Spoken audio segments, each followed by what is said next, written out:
Hey guys, it feels great to be back. It has been a long minute, and I'm glad that I'm back, to continue this series that we've been having for the last 365 days. Today, I think we're on day 132, and I'm glad that God has placed His favor, this burden in my heart. And so today, I want to speak about favor.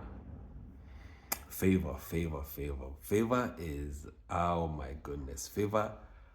I have never really understood favor, the way God has begun to shine a spotlight on it. Let me begin from the very start. So, growing up, one of the verses that we learned in Sunday school was Luke 2:52. And Luke 2:52 says that, and Jesus increased, He increased in wisdom and in stature, in bodily stature, and in favor with God and with men. And mark that Jesus increased. That meant that as Jesus grew older, then his wisdom grew, but also his favor with God and his favor with men increased.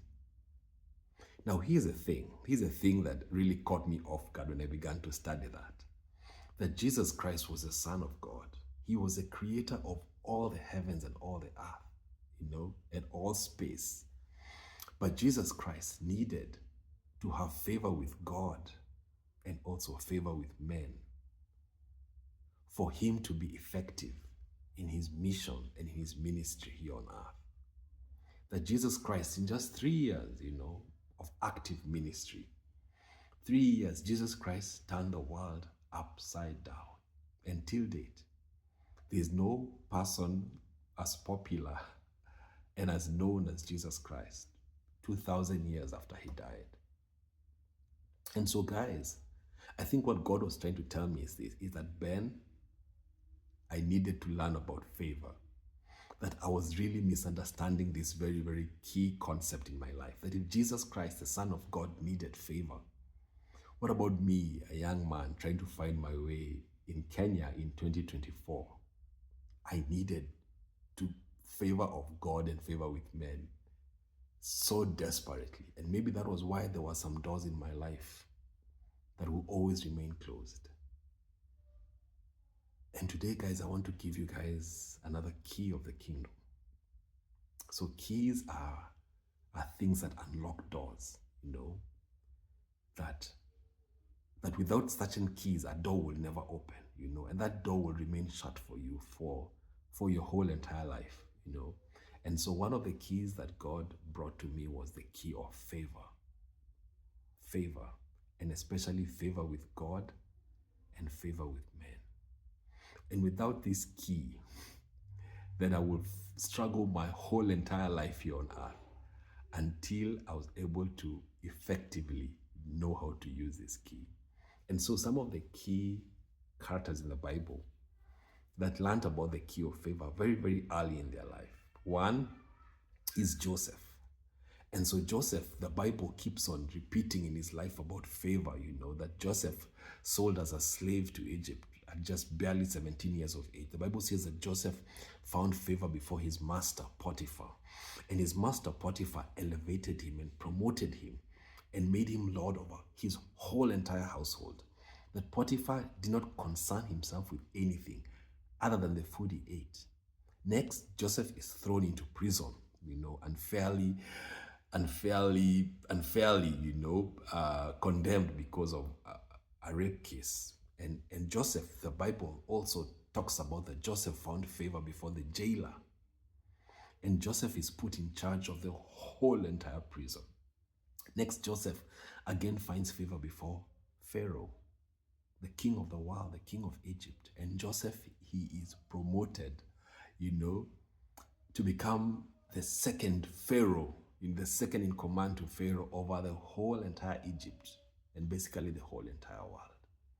And we see Joseph, his life is steps of unmerited, undeserved favor, unfair advantage. And because Joseph realized the importance of favor, then he harnessed it. And every time we see favor being mentioned, it is followed by a promotion, something bigger and something larger. And I can say also, without fear of contradiction, that also Joseph, as he also grew in stature, he also grew in favor with God and favor with men.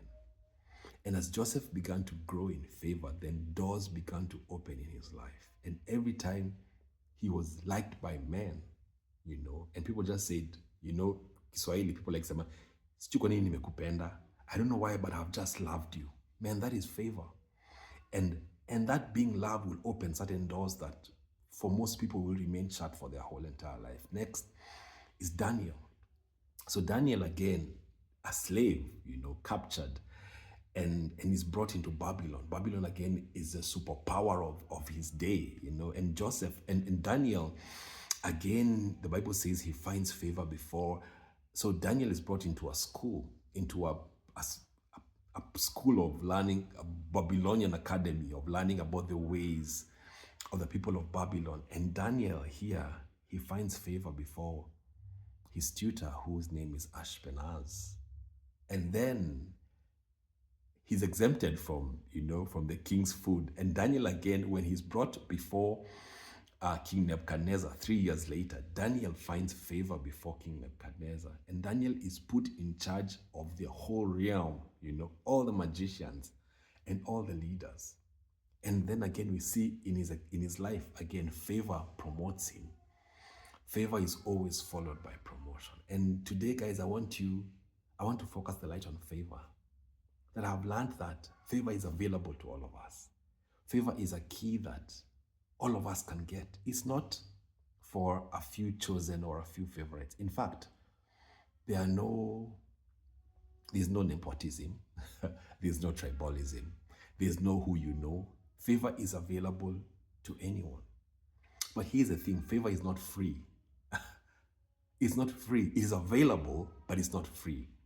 And there's a price that you have to pay to be able to get this key of favor.